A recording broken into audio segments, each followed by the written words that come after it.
ദൈവകരുണയിൻ ധനമാഹാത്മ്യം നാവാൽ വർണ്ണ്യമോ. ദൈവകരുണയിൻ ധനമാഹാത്മ്യം നാവാൽ വർണ്ണ്യമോ. ദൈവകരുണയിൻ ധനമാഹാത്മ്യം. സർവ അഖിലാണ്ടത്തെയും നിർമ്മിച്ച വലിയവനായ ദൈവം ഒരു മനുഷ്യനായി ഈ ഭൂമിയിലേക്ക് ജനിച്ചു വീണത് എത്രയോ അത്ഭുതാവഹമായൊരു കാര്യമാണ്.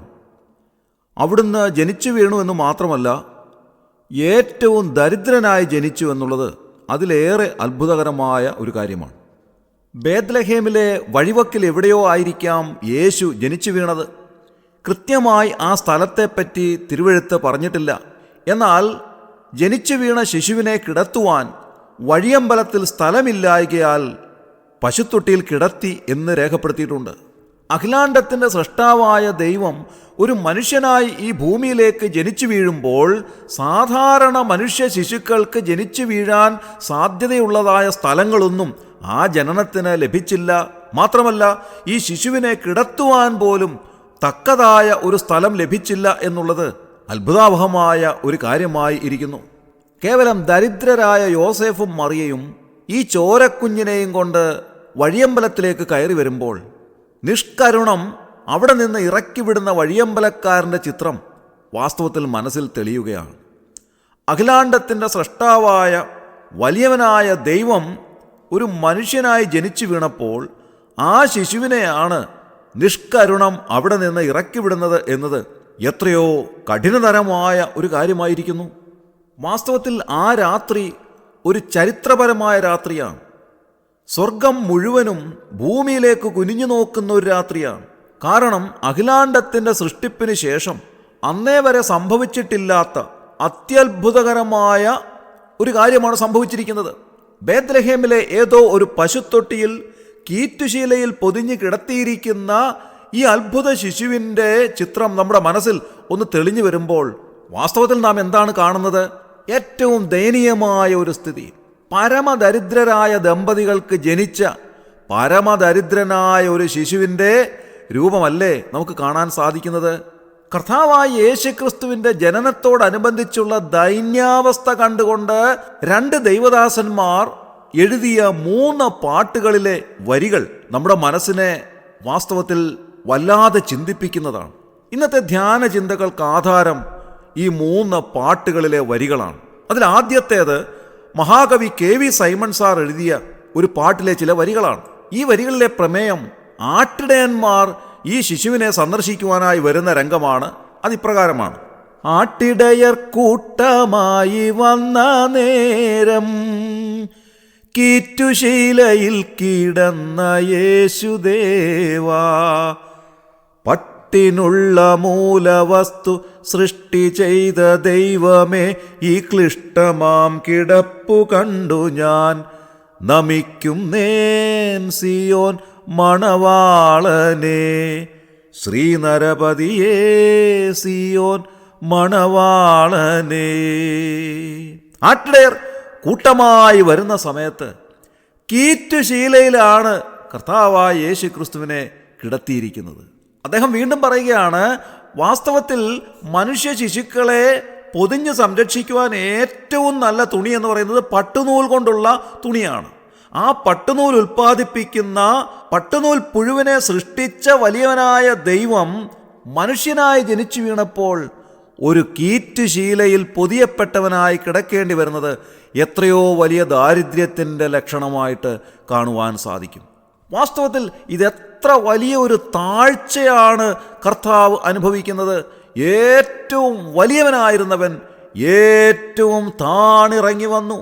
സ്വർഗത്തെക്കാൾ ഉന്നതനായിരുന്നവൻ ഇതാ ഭൂമിയിൽ ഏറ്റവും താണ നിലയിലേക്ക് ഇറങ്ങി വന്നിരിക്കുന്നു. രണ്ടാമത്തെ ഗാനവും താൻ തന്നെ എഴുതിയ മറ്റൊരു ഗാനമാണ്. അതിൻ്റെ വരികൾ ഇങ്ങനെയാണ്: പരമസമ്പന്നനി ധരണിയിലേറ്റം ദരിദ്രനായി തീർന്നു സോമനസാ, നിരുപമ പ്രഭയണിഞ്ഞിരുന്നവൻ പഴം തുണി ധരിച്ചതും ചെറിയ സംഗതിയോ. നിരുപമ പ്രഭയണിഞ്ഞിരുന്നവൻ പഴം തുണി ധരിച്ചതു ചെറിയ സംഗതിയോ. ദൈവകരുണയിൻ ധന മാഹാത്മ്യം നാവാൽ വർണ്യമോ. ദൈവകരുണയിൻ ധന മാഹാത്മ്യം. പരമസമ്പന്നനായിരുന്നവൻ പരമദരിദ്രനായി ഈ താണലോകത്തിലേക്ക് ജനിച്ചു വീണു. അവിടുന്ന് ജനിച്ചു വീണതായ സമയത്ത് ഒരു പഴന്തുണി ധരിച്ച് കിടക്കുന്നതായ കാഴ്ച എത്രയോ ദയനീയമായ ഒരു കാഴ്ചയാണ്. നിരുപമ പ്രഭ അണിഞ്ഞിരുന്നവൻ എന്ന് പറഞ്ഞാൽ മറ്റൊന്നിനോട് ഉപമിക്കാൻ സാധ്യമല്ലാത്തത്ര വലിയ പ്രഭയണിഞ്ഞിരുന്ന, വലിയ തേജസ്സിൻ്റെ ഉടമയായിരുന്ന വലിയവനായ ദൈവം ഇതാ ഈ താണലോകത്തിൽ കേവലം പഴന്തുണി ധരിച്ച് ഒരു ശിശുവായി കിടക്കുന്ന കാഴ്ച എത്രയോ ചിന്തോദ്ദീപകമായ ഒരു കാഴ്ചയാണ്. അവിടുന്ന് ജീവിച്ചതും ഏറ്റവും വലിയ ദരിദ്രനായി തന്നെയാണ്. സാധു കൊച്ചുകുഞ്ഞുപദേശി എഴുതിയ ഒരു പാട്ടിൽ ആ കാര്യം വളരെ വ്യക്തമാക്കുന്നുണ്ട്. അതിങ്ങനെയാണ്: അരക്കാശിനും മുതലില്ലാതെ തലചായ്പാനും സ്ഥലമില്ലാതെ 33.5 കൊല്ലം പാർത്തലത്തിൽ പാർത്തല്ലോ നീ. അരക്കാശിനും മുതലില്ലാത്ത, തലചായ്പാൻ സ്ഥലമില്ലാത്തവനായി 33.5 കൊല്ലം അവിടുന്ന് ഈ ലോകത്തിൽ പരമദരിദ്രനായി ജീവിച്ചു എന്ന് എഴുതിയിരിക്കുകയാണ്. ഇത് ലോകപ്രകാരമുള്ള നമ്മുടെ അറിവിൻ്റെ വെളിച്ചത്തിൽ നാം പറയുന്നതാണെങ്കിൽ ഇതിനപ്പുറത്തുള്ള ദൈവികമായ ചില കാര്യങ്ങളുണ്ട്. അതുകൂടെ നാം ചിന്തിക്കുമ്പോഴാണ് വാസ്തവത്തിൽ അവിടുത്തെ ജനനത്തിൻ്റെ പ്രാധാന്യം മനസ്സിലാക്കുവാൻ സാധിക്കുന്നത്. ലോകപ്രകാരം അവിടുന്ന് ഏറ്റവും ദരിദ്രനായി കാണപ്പെട്ടുവെങ്കിലും ദൈവികമായി നോക്കുമ്പോൾ അവിടുന്ന് ഏറ്റവും ഉന്നതനായി തന്നെയാണ് ഈ ലോകത്തിലേക്ക് വന്നത്. കാരണം നാം വായിക്കുന്നത് അവിടുത്തെ ജനനത്തിങ്കൽ ഒരു ദിവ്യ നക്ഷത്രം തന്നെ ആകാശത്തിൽ ഉദയം ചെയ്തതായി നാം വായിക്കുന്നു. ആ നക്ഷത്രം കണ്ടുകൊണ്ടാണ് വിദ്വാൻമാർ സഞ്ചരിച്ച് ബേത്ലഹേമിലേക്ക് വരുന്നത്. ആ രാത്രിയിൽ ആടുകൾക്ക് കാവൽ നിൽക്കുന്ന ഇടയന്മാരോട് ഈ സദ്വർത്തമാനം അറിയിച്ചതാരാണ്? മനുഷ്യരാരുമല്ല, ദൈവദൂതൻ തന്നെയാണ്. ദൈവദൂതൻ അവരുടെ അരികിലേക്ക് വരുമ്പോൾ കർത്താവിൻ്റെ തേജസ് അവരെ ചുറ്റി മിന്നി അവർ ഭയപരവശരായി തീർന്നു എഴുതിയിരിക്കുന്നു. മാത്രമല്ല, സ്വർഗീയ സൈന്യത്തിൻ്റെ ഒരു ഗണം ആ ദൂതനോട് ചേർന്ന് ദൈവത്തെ മഹത്വപ്പെടുത്തിയതായി നാം വായിക്കുന്നു. ഇത്രമാത്രം വലിയ അകമ്പടിയുള്ള ഏത് ജനനമാണ് ഭൂമിയിൽ നടന്നിട്ടുള്ളത്? ഒരു രാജാവിൻ്റെയും കൊട്ടാരത്തിൽ ഇതേപോലെയുള്ളൊരു ജനനം ഉണ്ടായിട്ടില്ല. ഇത്രമാത്രം വലിയ സ്വർഗീയ ദൂതന്മാരുടെ തന്നെ അകമ്പടിയുള്ള ഒരു ജനനം ലോകചരിത്രത്തിൽ ഇന്നേ വരെ ഉണ്ടായിട്ടില്ല. കിഴക്ക് നിന്നെത്തിയ വിദ്വാൻമാർ യേശുവിൻ്റെ മുൻപാകെ കാഴ്ചവെച്ച സാധനങ്ങൾ എന്തൊക്കെയാണ്? പൊന്ന്, മൂര്, കുന്തിരുക്കം. ഇങ്ങനെയുള്ള സമ്മാന വസ്തു ആർക്കാണ് ഇതേവരെ ലഭിച്ചിട്ടുള്ളത്? ഈ 3 സാധനങ്ങൾ വെറുതെ അല്ല കർത്താവിൻ്റെ മുൻപാകെ കാഴ്ചവെച്ചത്. അതിൽ അന്തർലീനമായിരിക്കുന്ന വലിയ ആഴമേറിയ സത്യങ്ങളുണ്ട്. പൊന്ന് കർത്താവിൻ്റെ രാജത്വത്തെ കാണിക്കുന്നു. കുന്തിരുക്കം അവിടുത്തെ പൗരോഹിത്യത്തെ കാണിക്കുന്നു. മൂര് അവിടുത്തെ കഷ്ടാനുഭവങ്ങളെ കാണിക്കുന്നു. ഈ 3 നിലകളിൽ കർത്താവിൻ്റെ മുൻപാകെ വിദ്വൽജനം കാഴ്ചവെച്ച ഈ കാഴ്ച വസ്തുക്കൾ ഏറ്റവും ആഴമേറിയ അർത്ഥതലങ്ങളിലേക്ക് ഇറങ്ങിച്ചെല്ലുന്നതാണ്. ഇങ്ങനെയുള്ള ഒരു ജനനം എവിടെയാണ് ലോകത്തിൽ ഇന്നേ വരെ സംഭവിച്ചിട്ടുള്ളത്? ഒരിടത്തും സംഭവിച്ചിട്ടില്ല. ഏറ്റവും അതുല്യമായ ഒരു ജനനം.